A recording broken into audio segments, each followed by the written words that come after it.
always Thomas Shelby, and today I'm gonna kill a man, kill a man.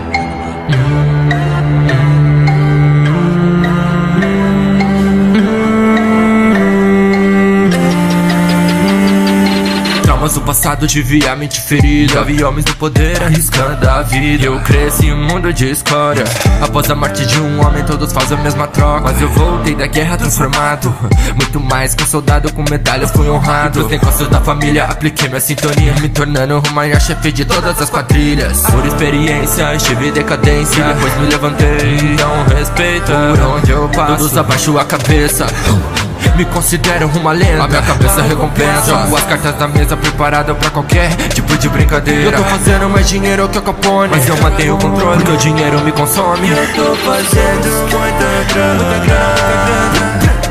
Sou conhecido no país, mesmo bandido eu tenho. Eu tô fazendo muita grana.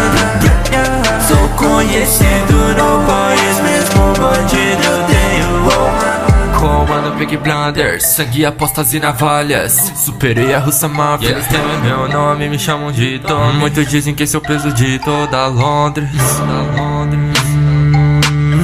Learn something, Francis. There's no rest in this world. O sangue em minhas mãos, eu preciso de insanidade nesse ramo, eu preciso de experiência de verdade. Nossa dignidade em primeiro lugar, todos querem me julgar.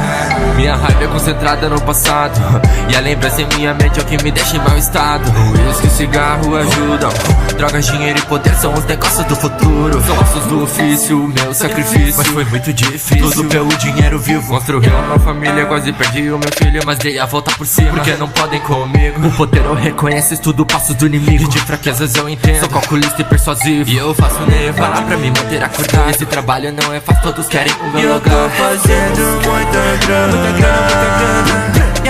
Sou conhecido no país, mesmo bandido eu tenho.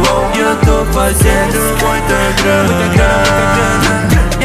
Sou conhecido no país, mesmo bandido eu tenho.